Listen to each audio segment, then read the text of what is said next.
What's up, everyone? So today I want to talk about nice guys versus douchebags.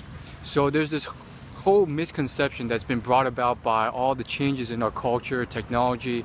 I mean, just look around, all these automobiles and things that weren't here 10, 20, 30, 50, 100 years ago that have changed our culture, which has resulted in this phenomenon where people get this misconception that the nice guy is someone who doesn't get the girl even though he's so nice, and then this douchebag character who is just very mean to everyone, very rude, gets the girl.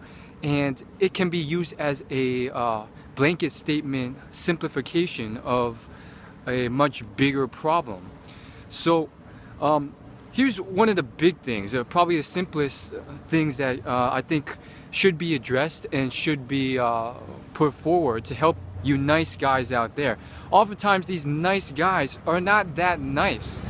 They're nice only to get something, and they're only nice to girls or attractive females because they want to get something in turn. They're not truly ever selfless. They're deep down at some level, when they're being nice to these people, they're not that nice. That's one aspect of the potential for a nice guy. Now this thing actually, I think, blanket statements a lot of different categories of people who call themselves nice guys. And so there's other possible reasons. I'm actually reading this book. It's called No More Mr. Nice Guy.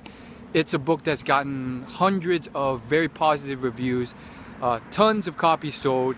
It's by a psychologist and psychotherapist who has worked through and studied this through various outlets and pretty much figured out what in fact works to cause this sort of problem.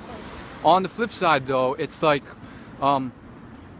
it's not by a dating coach or a pickup coach, so it's by someone who actually studied this and has gone through a lot of case studies, many of which are from guys who are elderly or middle-aged who suffer from these problems. And there's so many different possible symptoms or red flags to point you to what he describes as a nice guy, such as things like always pandering to others, never being able to say no, not being able to speak and say what you want and put your own needs first, and things like this. So I just got started in this book. It's very fascinating, and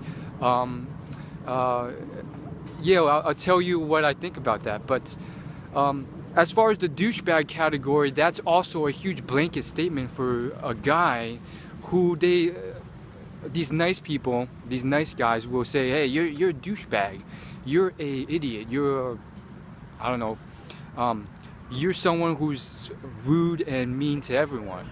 Now that may or may not be true. Like, they could be very mean and rude, but on the flip side, that's not always the case.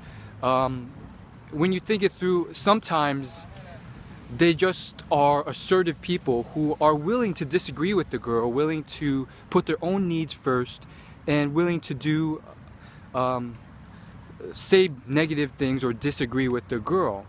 I think just based on American culture, being born and raised here, I do think, even though I'm from Asian descent, somehow I've been pre-programmed to have this very similar behavior, which I've been trying to iron out these last few years. Things like where you will pander to a certain person or certain female because of certain aspects, like you want them to approve of you, or you want them to like you or go on a date with you, or so forth.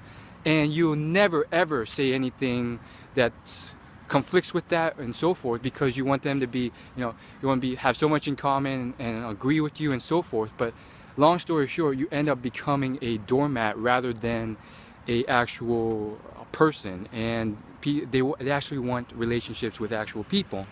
And on the flip side, it can be very it can not work that well, because you'll get instances where I would say that you got these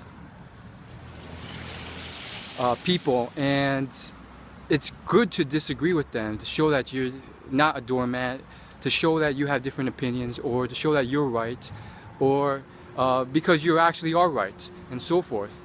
And what this book has uncovered, it goes very deep, it gets fairly complicated, and it has a lot of details, so check it out, No More Mr. Nice Guy. But one thing that they found through this book is that if you, a lot of these people studied, some are middle-aged, oftentimes they're not that successful. They're intellectual, they're very smart, they're capable, honest, but they have not been able to achieve great success in all these different case studies. And they've achieved moderate success, but they have never been able to achieve great success.